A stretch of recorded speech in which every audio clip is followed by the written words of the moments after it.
Hello friends, welcome to L K academy. मैं आकाश मेहता। आज हम डिस्कस करेंगे current affairs February 3rd week के। Let's start with the first news. हमारी पहली न्यूज़ है फ्रेंड्स, हार्बिंगर 2023।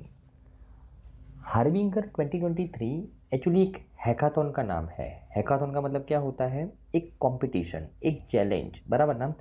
तो यहाँ पे ये हार्बिंगर 2023 एक हैकाथॉन लॉन्च किया गया है। किसके द्वारा?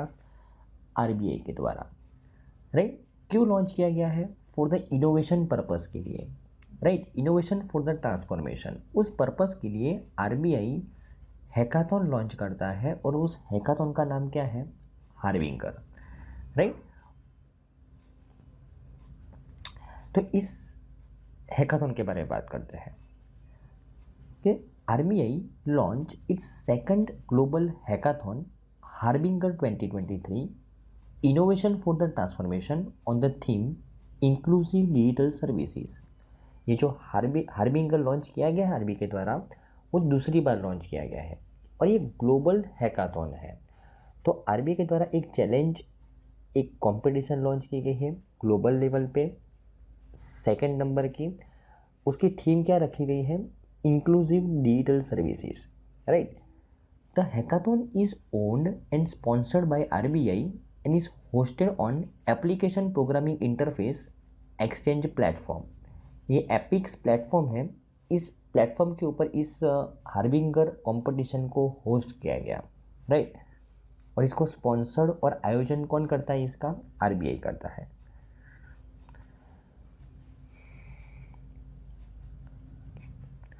Harbinger 2023 is aims to identify and enable the solutions or business models to solve the following challenges in the digital financial services landscape। तो जो डिजिटल फाइनेंशियल सर्विसेज है, बराबर ना, उस क्षेत्र के अंदर जो प्रॉब्लम्स आ रहे हैं उसके लिए यहाँ पे इस कंपटीशन के द्वारा सॉल्यूशंस को वेलकम किया गया है। ओके, अभी ये हैकाथॉन क्यों लॉन्च किया गया है उसके बारे में बात करते हैं। तो ये जो हार्बिंगर 2023 है, ये कंपटीशन का मेन एम है to identify and enable the solutions और business models to solve the following challenges. तो जो ये जो चैलेंजेस है उसको सॉल्व करने के लिए ये हैकाथॉन लॉन्च किया गया है। कौन कौन से चैलेंजेस है उसके बारे में देखते हैं। Innovative, easy to use digital banking services for differently abled. जो दिव्यांग पीपल है वो इजीली डिजिटल बैंकिंग सर्विसेज को एडॉप्ट कर पाए, तो उसके लिए innovative, easy to use solutions चाहिए, बराबर ना। तो अगर किसी के पास इसका सॉल्यूशन है तो इस कंपटीशन के अंदर वो पार्ट ले सकता है। और ये ग्लोबल लेवल का कंपटीशन है, दुनिया के कोई भी देश के अंदर अगर इसका सॉल्यूशन है तो यहाँ पे पार्टिसिपेट कर सकता है। ओके, पहला चैलेंज है friends, innovative, easy to use digital banking services को डेवलप करना for the differently abled people.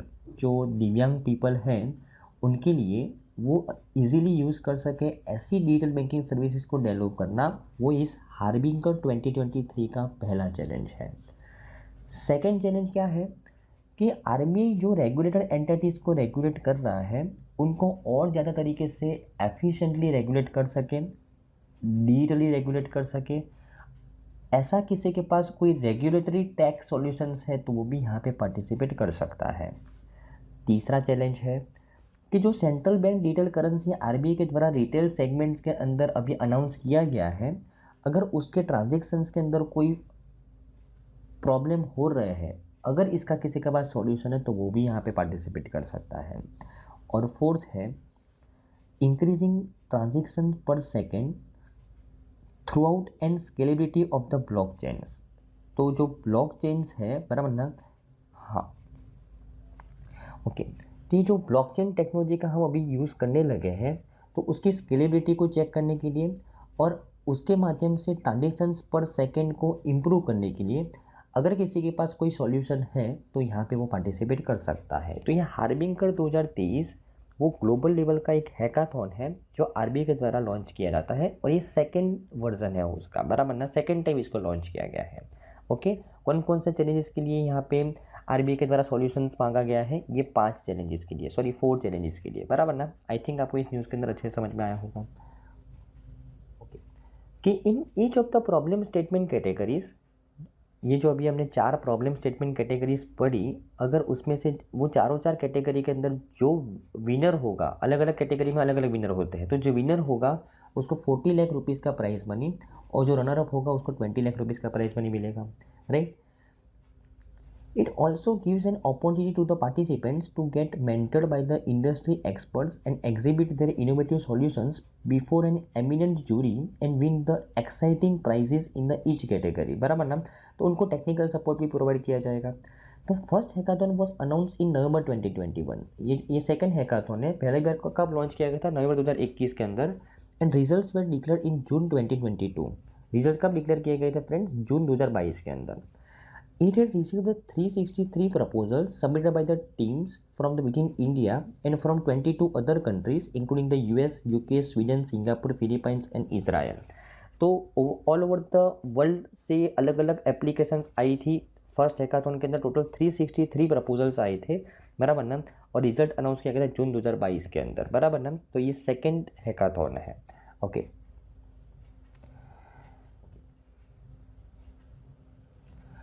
Okay, हमारी नेक्स्ट न्यूज़ है फ्रेंड्स कि जनवरी 2023 के अंदर India's WPI inflation eases to 2-year low of 4.73% और consumer price index inflation rises to 3-month high at 6.52%। ये न्यूज़ के बारे में बात करते हैं। और ये न्यूज़ को समझने से पहले आपको ये WPI क्या होता है और ये CPI क्या होता है उसके बारे में पता होना चाहिए, बराबर ना। तो WPI क्या है फ्रेंड्स? WPI का फुल फॉर्म है wholesale price index. Wholesale price index. और CPI का फुल फॉर्म क्या है? Consumer price index, right. तो ये होलसेल प्राइस इंडेक्स वो क्या होता है कि फॉर एग्जांपल ये रिटेलर है। ये कौन है? Retailer, right. रिटेलर कहाँ से सामान मंगवाता है? होलसेलर के पास से। और रिटेलर किसको सामान बेचता है? कंज्यूमर को सामान बेचता है, बराबर ना। ओके, तो ये होलसेल प्राइस इंडेक्स क्या मेजर करता है कि होलसेलर को लास्ट ईयर के कंपैरिजन में इस साल कितना महंगा सामान लेना पड़ रहा है। समझ में आया? होलसेलर को लास्ट ईयर के कंपैरिजन में कितना महंगा सामान पड़ रहा है वो होलसेल प्राइस इंडेक्स मेजर करता है। फॉर एग्जांपल कि कोई होलसेलर को कोई चीज़ लास्ट ईयर 100 रुपये में मिल रही थी और इस साल 105 रुपये में मिल रही है, मतलब होलसेलर को कितना ज़्यादा पैसा देना पड़ रहा है कोई पर्टिकुलर चीज़ को परचेस करने के लिए? 5 रुपये। और इस 5 रुपये को मैं बोल सकता हूँ कि उसको 5% ज़्यादा पैसा देना पड़ रहा है। तो ये 5% क्या है? Wholesale price index. तो ये होलसेल प्राइस इंडेक्स जो जनवरी के अंदर 4.73% आया है, उसका मतलब क्या है कि लास्ट ईयर जनवरी 2022 के कंपैरिजन में इस साल जनवरी 2023 के अंदर होलसेलर्स को 4.73% ज़्यादा प्राइस देनी पड़ रही है एक पर्टिकुलर चीज़ को परचेस करने के लिए, राइट। और ये सबसे कम, मतलब लास्ट 2 साल का सबसे कम इन्फ्लेशन आया है होलसेलर्स के लिए, राइट। लास्ट 2 साल का, बराबर ना। तो ये बेहतर परफॉर्मेंस है एक्चुअली इंडिया का। ओके, अगर मैं कंज्यूमर लेवल पे बात करूँ, तो यहाँ पे कि फॉर एग्जांपल कोई कंज्यूमर को लास्ट ईयर कोई चीज़ 100 रुपये में मिल रही थी और अभी इस साल कोई चीज़ फॉर एग्जांपल 107 रुपये में मिल रही है, तो कितना रुपये ज़्यादा देना पड़ रहा है उसको? 7 रुपया। इसको मैं बोल सकता हूँ 7% रुपये ज़्यादा देना पड़ रहा है। तो ये जो 7% है ना, वो हमारा कंज्यूमर प्राइस इंडेक्स इन्फ्लेशन है। मतलब कंज्यूमर्स को लास्ट ईयर जनवरी के कंपैरिजन में इस साल जनवरी के अंदर कितना पैसा ज़्यादा देना पड़ रहा है? 7%, बराबर ना, राइट। ओके, समझ में आ गया। और अभी जो न्यूज़ आई है वहाँ पे कंज्यूमर प्राइस इंडेक्स इन्फ्लेशन कितना हुआ है 6.52%। मतलब लास्ट ईयर जनवरी 2022 के कंपैरिजन में कंज्यूमर्स को एक चीज़ परचेस करने के लिए कितना पैसा ऑन एन एवरेज ज़्यादा देना पड़ रहा है 6.52%, बराबर ना। जो 3 महीने का सबसे हाईएस्ट है 6.52%, बराबर ना। ओके, अभी ये तो आपको पता चल गया, न्यूज़ की हेडलाइन के बारे में पता चल गया, लेकिन हम जो इन्फ्लेशन मेज़र करते हैं वो किससे मेज़र करते हैं? WPI से मेज़र करते हैं कि CPI से करते हैं? तो हम मेज़र करते हैं CPI से, कंज्यूमर प्राइस इंडेक्स से, क्योंकि WPI से हमको मात्र गुड्स का ही पता चल सकता है कि भाई गुड्स के अंदर कितना इन्फ्लेशन आया। कंज्यूमर प्राइस इंडेक्स से हमको गुड्स का भी पता चल सकता है और सर्विस का भी पता चल सकता है, क्योंकि कंज्यूमर दोनों ही परचेस करता है, होलसेलर मात्र गुड्स ही परचेस करते हैं, राइट। तो WPI से हमको मात्र गुड्स के अंदर कितनी महंगाई है वो पता चल सकता है, और CPI के माध्यम से हमको गुड्स और सर्विस दोनों के अंदर कितनी महंगाई है वो पता चल सकता है, राइट। ओके, इसके लिए हम जो इन्फ्लेशन मेजर करते हैं वो किसके माध्यम से करते हैं? कंज्यूमर प्राइस इंडेक्स से करते हैं, बराबर ना, राइट। और RBI के द्वारा एक स्टेबल डेटा के इन्फ्लेशन उसी रेंज के अंदर होना चाहिए। कौन से रेंज के अंदर?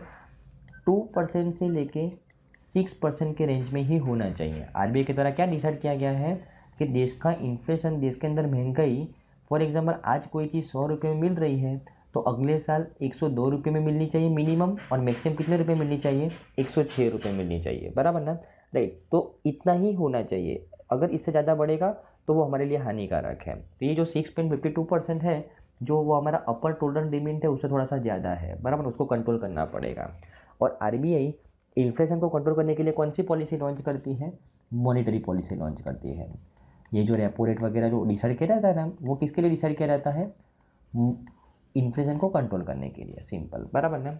ओके, चलो, तो आई थिंक आपको इस न्यूज़ के अंदर अच्छे से समझ में आया होगा फ्रेंड्स।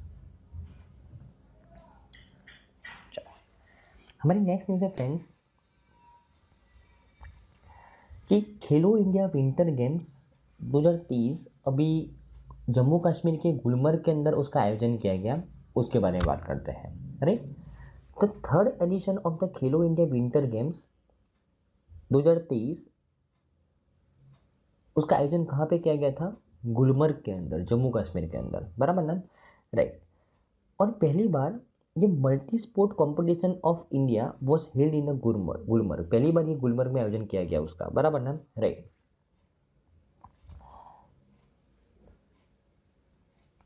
इस इवेंट के बारे में बात करते हैं। अगर मैं इस इवेंट के रिजल्ट के बारे में बात करूं तो Jammu Kashmir top the medal tally of Khelo India winter games 2023 with 26 golds, 25 silvers and 25 bronze, total 76 medal के साथ इस टूर्नामेंट को किसने जीता? जम्मू कश्मीर ने।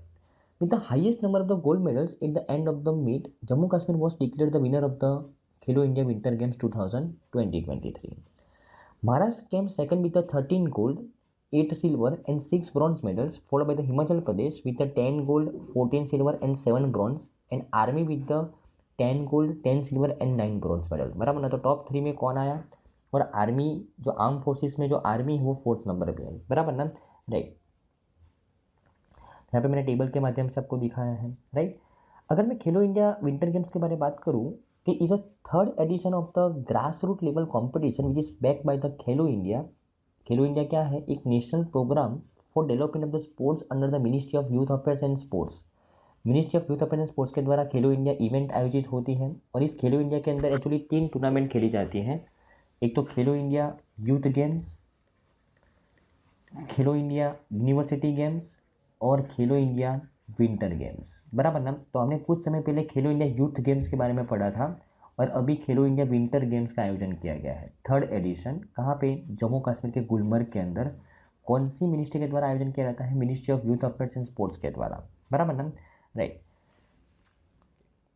अगर मैं इस इवेंट के अंदर जो पार्टिसिपेंट्स हैं उनके बारे में बात करूँ तो more than 1500 athletes from the 29 states and union territories competed in the 11 sports disciplines, okay, which include alpine skiing, Nordic skiing, snow rugby, ice stock sport, snow baseball, mountaineering, snowshoe, ice hockey, figure skating, bandy and speed skating, बराबर ना। तो ये 11 sports खेलो India winter games के अंदर खेले जाते हैं, बराबर। टोटल 1500 एथलीट्स, 1500 से भी ज़्यादा एथलीट्स यहाँ पे पार्टिसिपेट करते हैं, बराबर ना। अगर इस इवेंट के मैस्कोट, एंथम और जर्सी के बारे में बात करें तो स्पोर्ट्स मिनिस्टर अनुराग सिंह ठाकुर और lieutenant governor of the Jammu Kashmir Manoj Sinha, उन्होंने लॉन्च किया था mascot, theme song and Jersey for the Khelo India winter games 2023। अगर मैं खेलो इंडिया विंटर गेम्स की हिस्ट्री के बारे में बात करूँ तो first edition of the Khelo India winter games कहाँ पे खेली गई थी? लेह और गुलमर्ग के अंदर, बराबर ना। With an aim to popularize the winter games along the youth across the India. Second edition कहाँ पे खेली गई थी? गुलमर्ग के अंदर खेली गई थी, और थर्ड एडिशन भी गुलमर्ग के अंदर खेली गई थी, बराबर ना, राइट। तो जम्मू कश्मीर ने फर्स्ट और सेकंड दोनों एडिशन को जीता था, और थर्ड एडिशन भी कौन जीता? जम्मू कश्मीर, बराबर ना। और ministry of youth affairs and sports की बात करें तो यूनियन मिनिस्टर कौन है? अनुराग सिंह ठाकुर। और मिनिस्टर ऑफ स्टेट कौन है? नीतीश प्रामाणिक, बराबर ना। तो वो ध्यान में रखना है, ओके।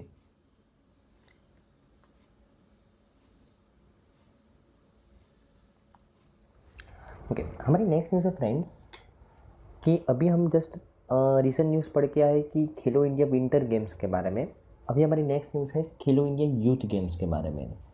और खेलो इंडिया यूथ गेम की जब शुरुआत हुई थी, बराबर ना, तब हमने लगभग 1-2 वीडियो पहले इसके बारे में बात की थी, बराबर ना। और अभी उसका रिजल्ट आया है, इसके लिए वो रिसेंट न्यूज़ के अंदर है। बहुत ही इंपॉर्टेंट इवेंट है खेलो इंडिया इवेंट्स, एग्जाम के अंदर बहुत बार पूछी जाती है, बराबर ना, राइट। तो अभी रिसेंटली खेलो इंडिया यूथ गेम्स हुआ था, कहाँ पे? मध्य प्रदेश के अंदर। कौन सा एडिशन हुआ था? 5th addition. उसका रिजल्ट आया है, उसके बारे में देखते हैं। तो ये खेलो इंडिया यूथ गेम्स वो जीता किसने? महाराष्ट्र ने जीता, बराबर ना, महाराष्ट्र ने जीता। ये जो 5th edition of the Khelo India youth game है वो किसके द्वारा होस्ट किया गया था? मध्य प्रदेश के द्वारा, बराबर ना, राइट। तो महाराष्ट्र ने इस पूरे टूर्नामेंट के अंदर टोटल 161 मेडल्स जीते हैं। उसमें 56 गोल्ड, 55 सिल्वर और 50 ब्रॉन्ज का समावेश होता है। हरियाणा ने टोटल 40 गोल्स जीते हैं और मध्य प्रदेश ने 39 गोल्स जीते हैं। तो वो सेकंड और थर्ड नंबर पे रिस्पेक्टिवली आए हैं, सिंपल, बराबर ना। तो खेलो इंडिया यूथ गेम्स कौन जीता? महाराष्ट्र। सेकंड नंबर पे कौन? हरियाणा। और थर्ड नंबर पे कौन? मध्य प्रदेश। ध्यान में रखना है, बराबर ना, ओके। यहाँ पे मैंने उसको टेबल के फॉर्म में लिखा है कि महाराष्ट्र ने टोटल 161 मेडल्स जीते हैं, 56 गोल्ड, हरियाणा ने 41 गोल्ड, मध्य प्रदेश ने 39 गोल्ड, राजस्थान 19 गोल्ड के 4th नंबर पे, और दिल्ली 16 गोल्ड पे 5th नंबर पे आया है, राइट। अगर मैं खेलो इंडिया यूथ गेम्स के बारे में बात करूं तो Khelo India youth game is a 5th edition of Khelo India youth games. ये जो 2022 का जो इवेंट था वो 5वां एडिशन था। 2022 का इवेंट 2023 में हुआ है, right. Madhya Pradesh was the 5th Indian state to host the Khelo India youth game. तो अभी तक जो 5 एडिशन हुए वो पाँचों 5 डिफरेंट स्टेट के अंदर हुए हैं, और ये मध्य प्रदेश 5th स्टेट है जिसने इस टूर्नामेंट को होस्ट किया है, राइट। टोटल ये 8 डिफरेंट सिटीज़ के अंदर हुआ, और यही क्वेश्चन SSC CHSL के अंदर अभी रिसेंटली आया है, बराबर ना, कि भाई खेलो इंडिया यूथ गेम्स का आयोजन मध्य प्रदेश की कौन सी सिटीज़ में नहीं हुआ है, ऐसा क्वेश्चन आया था, बराबर ना। तो कौन कौन सी सिटीज़ के अंदर हुआ है? भोपाल, इंदौर, ग्वालियर, उज्जैन, महेश्वर, जबलपुर, मंडला एंड बालाघाट, बराबर ना, राइट। इस टूर्नामेंट का मैस्कॉट क्या रखा गया था? Asha and Mowgli. Asha and Mowgli, Asha female cheetah का नाम है, बराबर ना, राइट। आशा एंड मोगली इस टूर्नामेंट का मैस्कॉट रखा गया था। यहाँ पे जब भी कोई टूर्नामेंट की शुरुआत होती है तब एक मशाल जलाई जाती है, और इस मशाल को इंग्लिश में टॉर्च बोलते हैं। तो टॉर्च का नाम क्या रखा गया था इस टूर्नामेंट का जब शुरुआत हुई तब? अमरकंटक, अमरकंटक। इस टूर्नामेंट का थीम सॉन्ग क्या रखा गया था? हिंदुस्तान का दिल धड़का दो, शान के द्वारा गाया गया था, बराबर ना। More than 6,000 athletes and support staff from 36 states and union territories are participate in the Khelo India Youth Games, right? बराबर ना, राइट। टोटल 937 मेडल्स के लिए ये सब टूर्नामेंट का आयोजन किया गया था, बराबर ना, राइट। तो उसमें से 295 गोल्ड थे, 295 सिल्वर और 383 ब्रॉन्ज मेडल इन 27 स्पोर्ट्स इस टूर्नामेंट के अंदर खेले गए थे, बराबर ना। खेलो इंडिया विंटर गेम्स के अंदर 11 स्पोर्ट्स, यहाँ पे 27 स्पोर्ट्स खेले गए थे, बराबर। ध्यान में रखने सभी चीज़ इंपॉर्टेंट है, बराबर ना, राइट। अगर मैं खेलो इंडिया ये प्रोग्राम के बारे में बात करूँ, बराबर ना, जो अभी तक हमने खेलो इंडिया विंटर गेम्स देखा, खेलो इंडिया यूथ गेम्स देखा, लेकिन वो सब कौन से प्रोग्राम के अंडर में खेले जाते हैं? खेलो इंडिया प्रोग्राम के अंडर में, बराबर ना। तो इस खेलो इंडिया की अगर बात करूँ तो Khelo India youth games is formerly Khelo India school games. पहले उसका नाम क्या था? खेलो इंडिया स्कूल गेम नाम था। And annually multidisciplinary grass root games which is hosted at the national level in India for the two categories, under 70-year-old school children and under 21-year-old college students. The events are held in the January or February. बराबर। Khelo India school games was inaugurated in 2018 by the prime minister Narendra Modi, बराबर ना। तो first ever Khelo India games began with the Khelo India school games in 2018, बराबर। कहाँ पे हुआ था? New Delhi के अंदर, बराबर ना। तो खेलो इंडिया यूथ गेम पहले वो खेलो इंडिया स्कूल गेम था, और खेलो इंडिया स्कूल गेम दो पार्ट में डिवाइड हो चुकी थी। एक तो under 17 year old school children के लिए और under 21 year old college students के लिए, बराबर ना, राइट। सबसे पहली इवेंट कब हुई थी? 2018 के अंदर, बराबर ना, राइट। अगर मैं ministry of youth affairs and sports के बारे में बात करूँ तो उसके मिनिस्टर कौन है? Anurag Singh Thakur. Minister of state कौन है? नीतीश प्रामाणिक, बराबर ना, ध्यान में रखना है। हमारी नेक्स्ट न्यूज़ है फ्रेंड्स कि कैबिनेट ने अभी अप्रूव किया है सेंट्रली स्पॉन्सर्ड स्कीम है। सेंट्रली स्पॉन्सर्ड स्कीम का मतलब क्या होता है? देखो, दो टाइप की स्कीम होती है। एक तो सेंट्रल सेक्टर स्कीम होती है, सेंट्रल सेक्टर स्कीम, और सेंट्रली स्पॉन्सर्ड स्कीम। दो टाइप की स्कीम होती है, सेंट्रल सेक्टर स्कीम होती है और सेंट्रली स्पॉन्सर्ड स्कीम होती है, बराबर ना।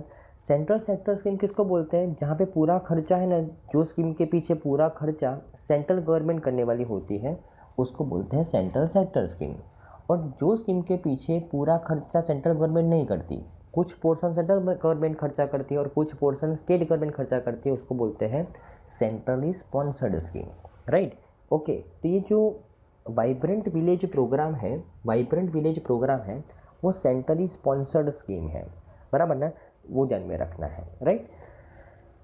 और कैबिनेट ने अभी अप्रूवमेंट दिया है वाइब्रेंट विलेज प्रोग्राम को फॉर द फाइनेंशियल ईयर 2022-23 से लेके 2025-26 तक, मतलब 3 साल का अप्रूवमेंट दिया गया है। और इसके लिए कितना पैसा अलोकेट किया गया है? 4800 करोड़ को अलोकेट किया गया है, बराबर ना। तो इस वाइब्रेंट विलेज प्रोग्राम के बारे में बात करते हैं। The Union Cabinet has approved the centrally sponsored scheme Vibrant Village Program for the financial year 2022 to 2023 to 2025-2026, बराबर ना। The action plan for which, that is Vibrant Village Action Plan, कि भाई हम 3 साल के अंदर इस प्रोग्राम के अंदर में क्या करेंगे, उसका एक्शन प्लान अभी लॉन्च किया गया है। इसके एक्शन प्लान को अभी अप्रूवमेंट दिया गया है, right. Okay, there will be 100% saturation of the central and state schemes, बराबर ना। this scheme will not be overlap with the border area development program। अभी देखो फ्रेंड्स, ये जो वाइब्रेंट विलेज प्रोग्राम है ना, इस प्रोग्राम के अंडर में जो बॉर्डर एरिया के जो विलेज है उसको डेवलप किया जाएगा।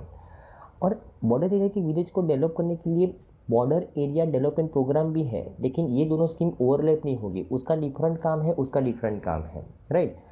इसके लिए सरकार ने कितना पैसा अलोकेट किया गया है? 4800 करोड़ रुपया अलोकेट किया गया है। उसमें से 2500 करोड़ तो जस्ट बॉर्डर एरिया के जो विलेज है वहाँ पे रोड को बनाने के लिए ही यूज़ किए जाएंगे, बराबर ना, राइट। ओके, अभी ये स्कीम का महत्व क्या है? तो comprehensive development of the villages of the blocks on northern border in order to improve the quality of the life of the people living in the identified border villages. जो northern border वाला जो area है, northern border वाला वो जो जम्मू कश्मीर वाला, बराबर ना, जो नॉर्थ ईस्टर्न स्टेट वाले जो बॉर्डर एरियाज़ हैं, बराबर ना, तो वहाँ पे लोगों की क्वालिटी ऑफ लाइफ को इम्प्रूव करने के लिए ये स्कीम को लॉन्च किया गया है। To encourage the people to stay in their native locations in border areas to control the out migration from this villages aiding to improve the security of the border. तो ये जो border area के अंदर जो lake of facility है, लोगों की security यहाँ पे नहीं है, इसके लिए लोग क्या कर रहे हैं? माइग्रेंट हो रहे हैं, बराबर ना, या तो दूसरे देश के अंदर या तो फिर जो हमारा जो सेंट्रल पार्ट है देश का वहाँ पे, बराबर ना। तो वहाँ पे ये पर्टिकुलर विलेज को डेवलप करने के लिए लोगों का वहाँ पे रहना ज़रूरी है, लोग वहाँ पे टिक के रहे वो ज़रूरी है। तो इसके लिए यहाँ पे लोगों को इंकरेज किया जाएगा इस स्कीम के अंडर में, बराबर ना। वाइब्रेंट विलेज प्रोग्राम के अंडर में, जो बॉर्डर एरियाज़ के जहाँ पे लोग को ऐसा लग रहा है कि यहाँ पे हमारी सेफ्टी नहीं है, हमारी सिक्योरिटी नहीं है, बराबर ना, तो उनको यहाँ पे रहने के लिए इंकरेजमेंट प्रोवाइड किया जाएगा, उनको सेफ्टी सिक्योरिटी वगैरह प्रोवाइड किया जाएगा इस स्कीम के अंडर में, बराबर ना। ओके,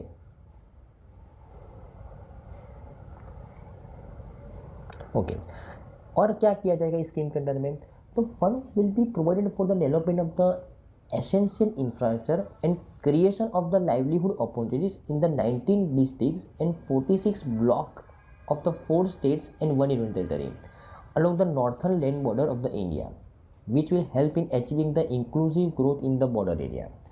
तो जो 4 स्टेट्स हैं और एक यूनियन टेरिटरी है, बराबर ना, वहाँ पे टोटल 19 डिस्ट्रिक्ट्स और 46 बॉर्डर ब्लॉक्स है, बराबर, उसको डेवलप करने के लिए, उनके लोगों की लाइवलीहुड को डेवलप करने के लिए यहाँ पे फंड्स प्रोवाइड किए जाएंगे इस स्कीम के अंडर में। In the first phase 663 villages will be taken up in the programme, बराबर ना।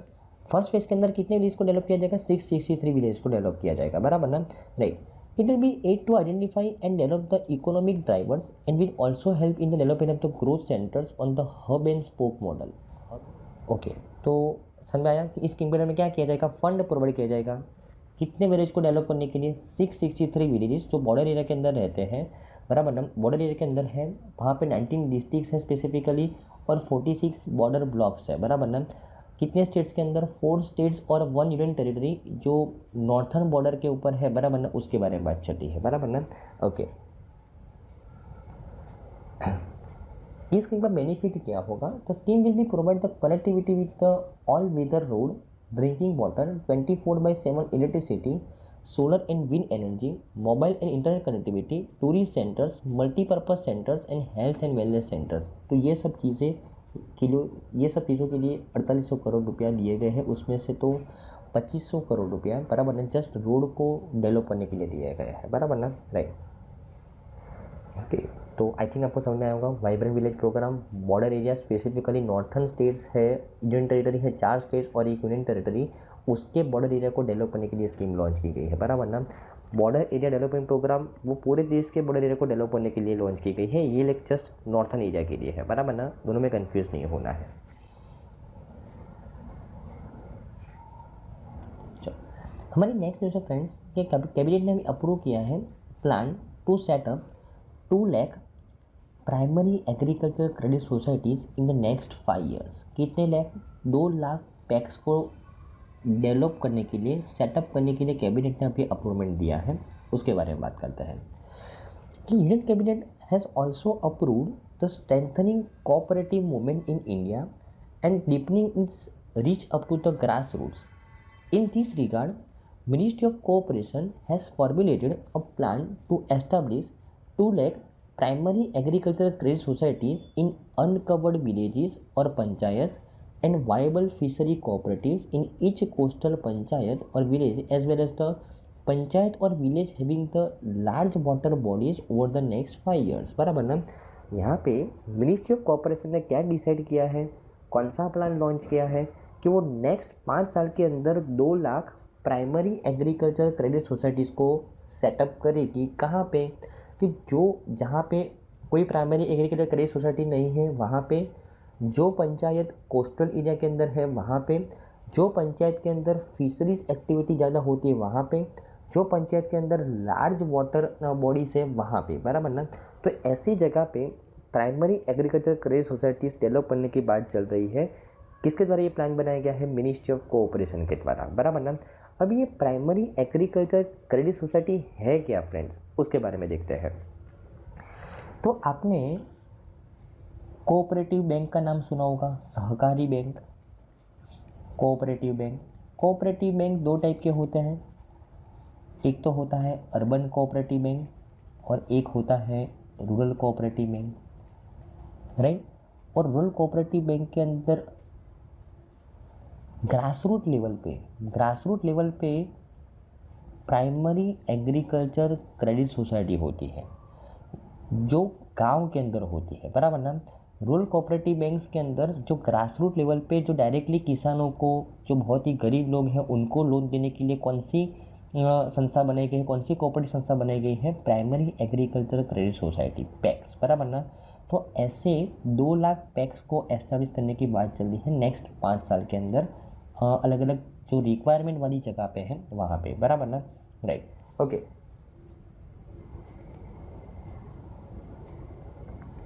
Okay, The following schemes have been identified for the convergence under the current plan। बराबर ना, कि कुछ स्कीम्स मिनिस्ट्री ऑफ कोऑपरेशन के द्वारा select की गई है जिसको मर्ज किया जाएगा। कौन कौन सी स्कीम? एक तो है national programme for the dairy development और dairy processing and infrastructure development fund, तो ये 2 स्कीम को मर्ज किया जाएगा। जो डिपार्टमेंट ऑफ एनिमल हस्बेंड्री और डेयरिंग की है। डिपार्टमेंट ऑफ फिशरीज़ की 2 स्कीम है, प्रधानमंत्री मत्स्य संपदा योजना और fisheries and aquaculture infrastructure development fund, बराबर ना। इन दोनों को मर्ज करने की बात चली है। एग्जाम पॉइंट ऑफ व्यू से इतना इंपॉर्टेंट नहीं है, जस्ट आपको ध्यान में रखना है, बराबर ना, राइट। अगर मैं इस न्यूज़ के की पॉइंट्स के बारे में बात करूँ कि total 63,000 functional primary agriculture credit society है हमारी कंट्री के अंदर, अभी जो कार्यरत है वो अभी 2 लाख और बनाई जाने वाली है, बराबर ना। दे आर बीइंग कंप्यूटराइज, ये लास्ट ईयर की ही न्यूज़ है, लगभग 5-6 महीने पहले की न्यूज़ है कि हमारे देश में टोटल 63,000 पैक्स हैं, उनको कंप्यूटराइज करने के लिए सरकार ने 2516 करोड़ रुपए का अलोकेशन किया गया था, बराबर ना, राइट। उसमें सेंट्रल गवर्नमेंट का कितना शेयर था? 1528 करोड़, बराबर ना। तो ये ऑलरेडी काम चल रहा है कि पैक्स को कंप्यूटराइज करना, और अभी नंबर ऑफ पैक्स भी बढ़ाई जाने वाली है, बराबर ना, राइट। हमारी नेक्स्ट न्यूज़ है फ्रेंड्स कि अभी recently unique identification authority of India, उसने भी लॉन्च किया artificial intelligence machine learning chatbot Aadhaar Mitra to address the Aadhaar related queries. Aadhaar related queries है उसको एड्रेस करने के लिए अभी आधार मित्र लॉन्च किया गया है, जो एक चैटबॉट है और वो भी आर्टिफिशियल इंटेलिजेंस पावर्ड, बराबर ना। किसके द्वारा लॉन्च किया गया है? Unique identification authority of India के द्वारा। इसके बारे में बात करते हैं कि unique identification authority of India has launch an artificial intelligence and machine learning based new chatbot called Aadhaar Mitra to help the people get answers to their queries related to the Aadhaar card, बराबर ना। ये chatbot solves the queries like tracking the Aadhaar polyvinyl chloride PVC status, registering and tracking the grievances and information on the enrolment centre location, बराबर ना। Consumers can connect to the Aadhaar Mitra chatbot by scanning a unique QR code that has been provided by the UIDAI, बराबर। आप आधार मित्र के साथ कैसे chatbot से बात कर सकते हो, बराबर ना। आपको जस्ट एक QR कोड को स्कैन करना है, आप उसके साथ लिंक हो जाओगे, बराबर ना, राइट। तो बहुत छोटी सी न्यूज़ है जस्ट, लेकिन बहुत इंपॉर्टेंट है कि आधार मित्र अभी लॉन्च किया गया किसके द्वारा? Unique identification authority of India के द्वारा। क्यों लॉन्च किया गया है? To address the Aadhaar related queries को सॉल्व करने के लिए, सिंपल, बराबर ना, राइट।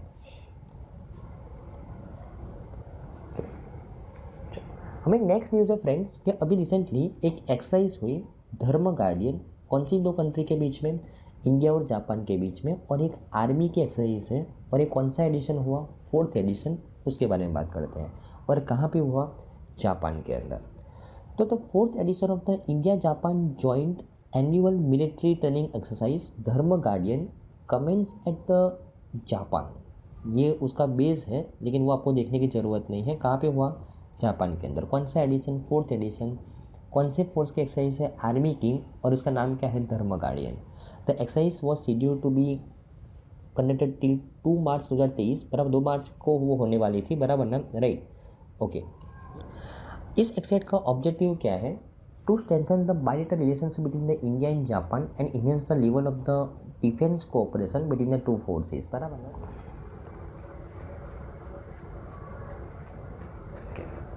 हमारी नेक्स्ट न्यूज़ है फ्रेंड्स कि अभी recently organization for the economic cooperation and development OECD के द्वारा एक रिपोर्ट लॉन्च किया गया है। रिपोर्ट का नाम है services trade restrictiveness index, OECD STRI index. इस इंडेक्स के अंदर इंडिया का रैंक कौन सा आया? 47। टॉप किसके द्वारा किया गया? जापान के द्वारा। इसके बारे में बात करते हैं कि इंडिया ने अभी रैंक किया है 47th in the organization for the economic cooperation and development. उसका एक रिपोर्ट आता है सर्विसेज ट्रेड रिस्ट्रिक्टिवनेस इंडेक्स, कि सर्विस के ट्रेड के अंदर कौन से देश के अंदर कितना रिस्ट्रिक्शंस है, बराबर, उसके बारे में। पॉलिसी ट्रेंड्स अप टू 2023 ये रिपोर्ट का नाम है, which highlights the key outcome of the 2022 OECD STRI, उसके बारे में बात करते हैं। इस रिपोर्ट के की पॉइंट्स के बारे में बात करूँ तो इस रिपोर्ट के अंदर इंडिया का रैंक आया है 47 among the 50 countries shows the presence of the more market restrictions in the country. Market के अंदर रिस्ट्रिक्शंस ज़्यादा है, ये रिपोर्ट शो करता है कि टोटल 50 कंट्री का सर्वे किया गया इस संस्था के द्वारा, उसमें इंडिया का रैंक 47 आया है। मतलब हम सर्विस को ट्रेड ईजिली नहीं करने देते हैं। मार्केट के अंदर, हमारे मार्केट के अंदर बहुत सारे रिस्ट्रिक्शंस हैं जिसकी वजह से सर्विस का ट्रेडिंग नहीं हो पा रहा है, right. OECD STR index covered the 38 OECD members as well as the Brazil, China, India, Indonesia, Kazakhstan, Malaysia, Peru, Russia, Singapore, south Africa, Thailand and Vietnam. तो 38 OECD मेंबर्स हैं, बराबर ना। उसके अलावा 12 और कंट्रीज़ हैं। टोटल 50 कंट्रीज़ का यहाँ पे इस संस्था के द्वारा सर्वे किया गया है। Russia, Thailand and Indonesia are the 3 countries rank below the India, बराबर ना। इंडिया का रैंक 50 में से 47 है और उसमें से लास्ट जो 3 कंट्रीज है जो इंडिया के नीचे है वो कौन से हैं? रशिया, थाईलैंड और Indonesia. On average Japan, UK and the Netherlands displayed the lowest regulatory barriers to service trade across the sectors in 2022। तो सबसे कम बैरियर्स कहाँ पे है सर्विस के ट्रेडिंग के अंदर? जापान, यूके और नीदरलैंड के अंदर। Economies with the highest trade liberalisations impact on the STRA in 2022 were Vietnam. सबसे ज़्यादा लिबरलाइजेशन कहाँ पे देखने को मिला लास्ट ईयर के कंपेरिजन में? वियतनाम के अंदर, जापान के अंदर और कजाकिस्तान के अंदर, बराबर ना, राइट। Yes, right. तो यहाँ पे मैंने रैंक प्रोवाइड किया है, first Japan, second UK, third Netherland, India का 47 है, 48 पे रशिया, थाईलैंड और इंडोनेशिया, राइट।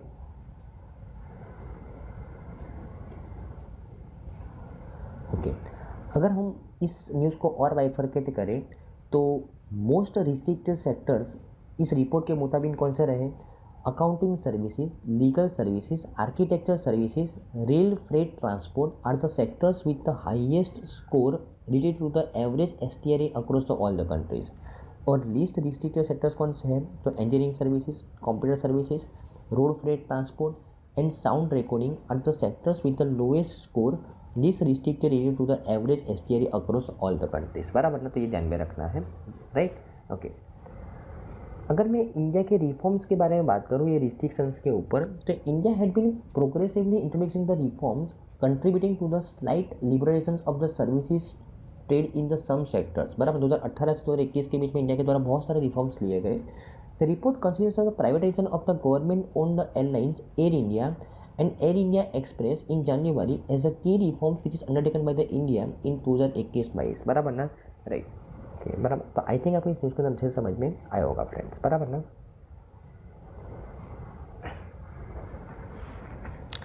ओके, हमें नेक्स्ट न्यूज़ की बात करें कि Paytm payment bank becomes the first in India to launch the UPI lite feature. अभी UPI लाइट फीचर क्या है, सबसे पहले तो ये देखते हैं। ओके, तो रिजर्व बैंक ऑफ इंडिया ने इंट्रोड्यूस किया था UPI lite feature which is design by the NPCI। कब लॉन्च किया गया था? सितंबर 2022 के अंदर। UPI light offers a customer a better experience by enabling the faster and safer real time small value payments. देखो, अब ये UPI लाइट कैसे काम करेगा? तो UPI लाइट है एक वॉलेट है। इस UPI वॉलेट के अंदर आप मैक्सिमम 2000 रुपीज़ को लोड कर सकते हो, राइट, और दिन में 2 बार कर सकते हो। दिन में कितने बार कर सकते हो? 2 बार कर सकते हो, बराबर ना।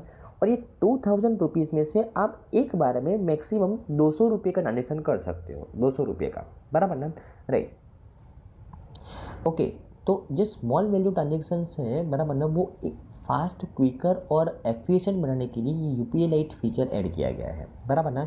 तो आपको बार बार बैंक अकाउंट में से डेबिट करवाने की ज़रूरत नहीं है, क्योंकि बहुत बार क्या होता है कि बैंक के अंदर जो सर्वर एरर आता है तब उसके माध्यम से आप UPI के माध्यम से पेमेंट ट्रांसफ़र नहीं कर सकते हो, बराबर ना।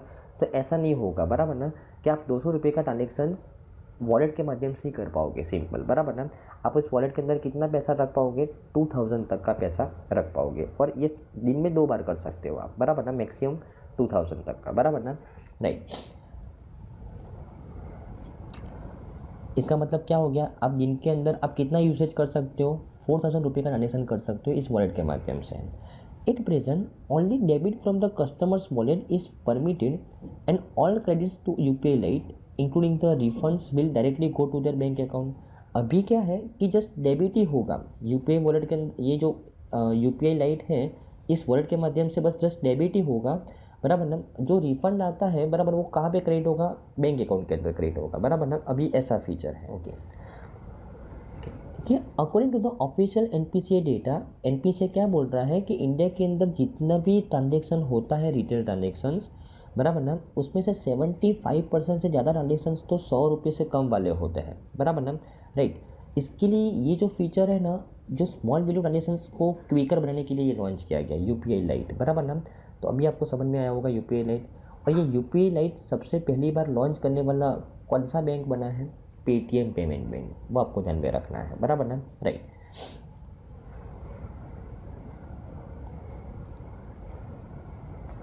अगर मैं ये UPI लाइट को बनाने वाले NPCI के बारे में बात करूँ तो NPCI के MD एंड CEO है दिलीप आसपे, हेडक्वार्टर मुंबई महाराष्ट्र का है, बराबर। और एस्टैब्लिश कहाँ पे है, 2008 के अंदर हुआ है, बराबर ना, right.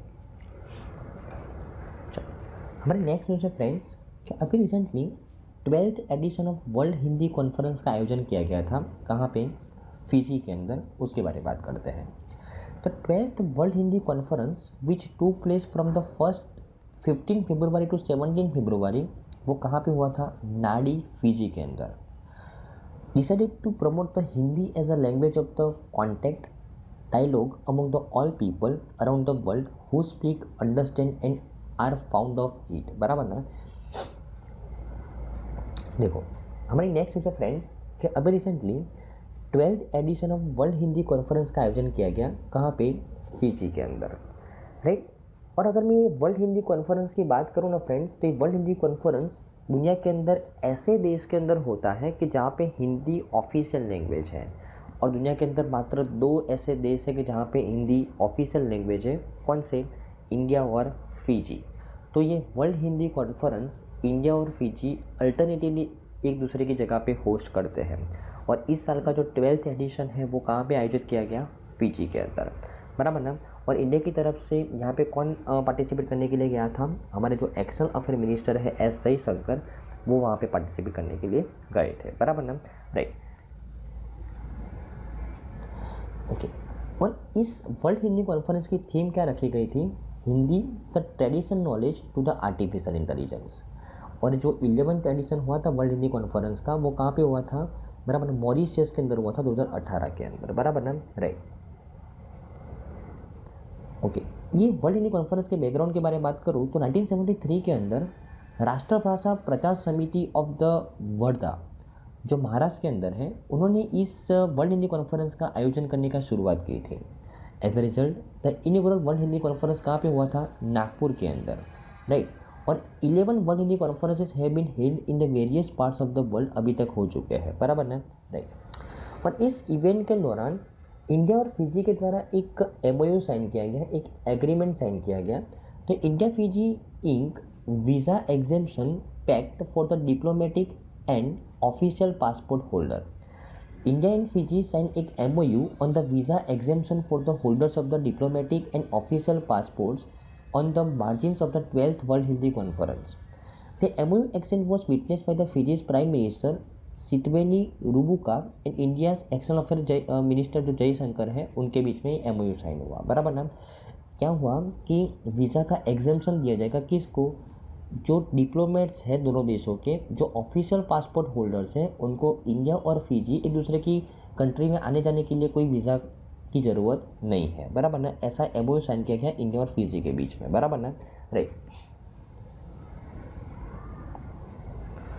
Diplomatic and official passport holders in India and Fiji will now be permitted to enter, transit through, stay and leave each other's territories without a visa for a period not exceeding 90 days. कितने time के लिए, 90 days के लिए। जिसके पास official passport है, जिसके पास जो डिप्लोमेटिक्स है, उनको 90 डेज़ के लिए अगर इंडिया और फिजी एक दूसरे के कंट्री में आना जाना है तो 90 डेज़ के लिए वो विदाउट वीज़ा जा सकते हैं, बराबर ना। The exemption will make it simpler for the both countries to participate in the opportunities for the discussion, meetings and collaboration at all the levels, बराबर ना, राइट। तो आई थिंक आपको इस वर्ल्ड हिंदी कॉन्फ्रेंस के बारे में समझ में आया होगा, और यहाँ पे इंडिया और फिजी के बीच में एक MOU साइन हुआ है, उसके बारे में भी समझ में आया होगा, बराबर ना फ्रेंड्स। ओके तो फ्रेंड्स आज की सभी न्यूज़ के अंदर आपको अच्छे समझ में आया होगा। Thank you friends, bye.